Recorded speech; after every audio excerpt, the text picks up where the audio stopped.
Yeah,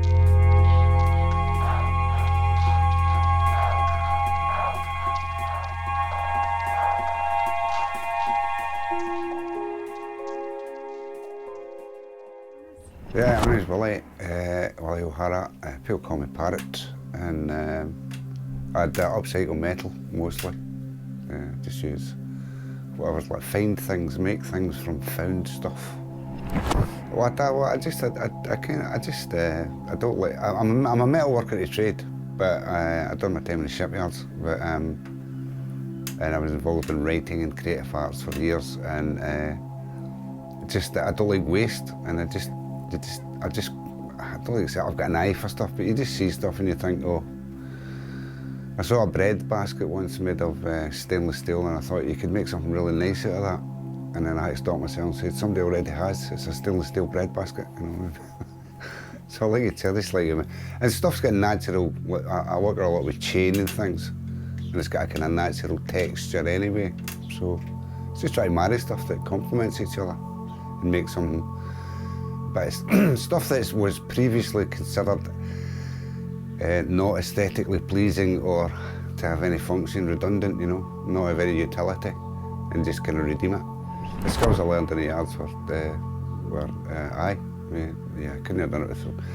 I wouldn't have liked to try and go to college and do it, you know, it was a good grounding because at the time when they were making those ships and oil rigs, etc., it was every single job was a one-off. So, you know, it stood me in good stead to make bespoke stuff.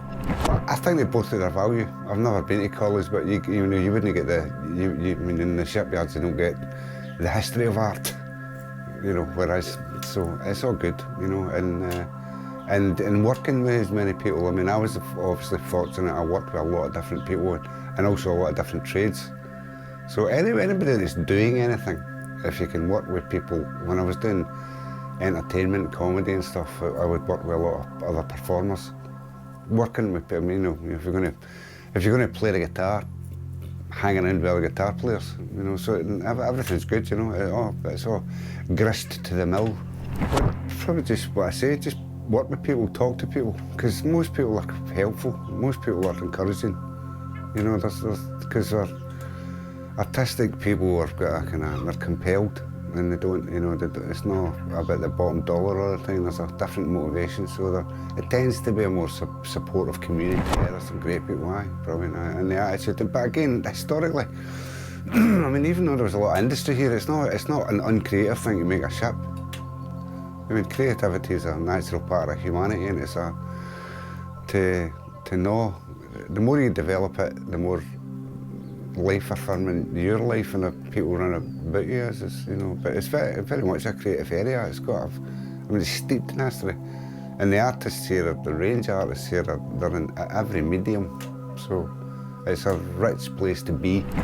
Aye, Jings, aye. I mean, I think the geography impacts, and I think the rain makes a difference. There's a lot of rain, and I think that there's a lot of that particularly, I think, influences the humour here.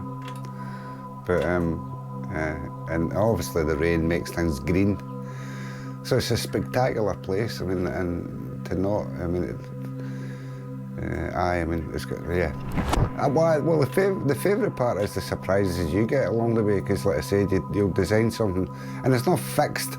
But you'll have a really good idea about what you're doing, and you'll be really enthusiastic about it, and then you'll just either hit a wall or you'll get a better idea. And then, like the best example I've quoted to people is when I did the smoker. There was the original design had 3 wheels and it ended up with 6. So that's pretty much says it all. I mean, the mirror behind me was quite good, and the jewellery box is ridiculous. And then it started off as an engineering box, and I don't usually work with that small stuff, and so I was, and there's actually some things on it I've done that I actually don't know how I did them. I can't remember how I did it. So what I'm saying is just find a way. And the smoker's good because that's more, it's just a bigger thing, and it took a lot more investment, and the evolution of that was mental. I mean, every time I was on something, a 2-day job turned into a 2-week job every time. And that was just because I got inspired on it, and it sounds very arty, but it doesn't matter whether you're working on a script or whether you're working on a piece of any description.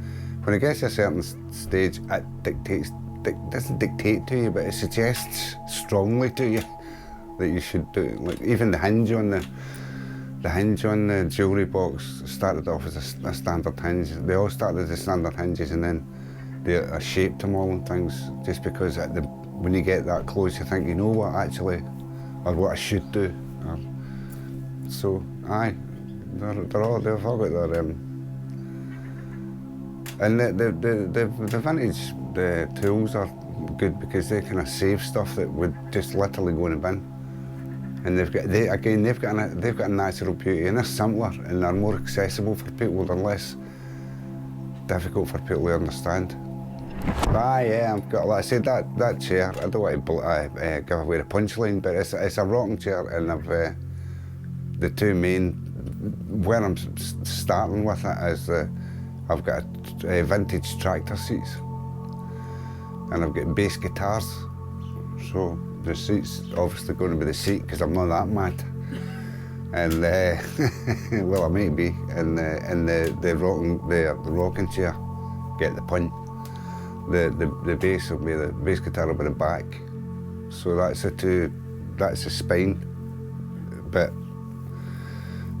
I'm almost finished a rocking bench, which didn't start. The only reason it's a rocking bench is because I made a bench and then I broke the leg by accident. So I made rockers and it's a rocking bench, and the rockers ended up nuts. I mean, the rockers they took 3 days, you know, on each rocker, and it was a marriage of different found pieces and again it just kept it. Well, I thought, oh, you know what, actually I could do that, and you know what, actually I could do that. So I'm looking forward to. And there's another 50 projects, but the rocking chair's the next one. Well, after I get the bench finished, the rocking chair's the next one. I'm not pretty much just to keep going the way I'm going, because I'm very fortunate. The smoker was a commission, this fence is a commission. I mean, I like doing the stuff that is wild card.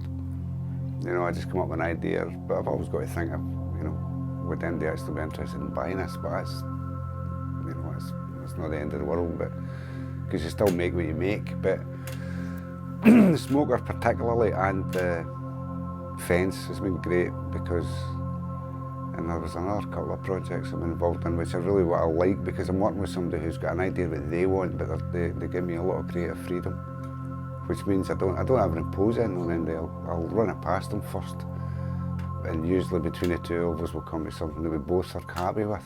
So that's dead nice, you know, because working with other people is great. And you know, I've not been knocking. I mean, I've done domestic stuff as well, where I just make a gate for somebody, and that's what they want, which is lovely. But so working with somebody who wants a gate, who likes motorcycles or something, that kind of thing, it's nice to collaborate with a client.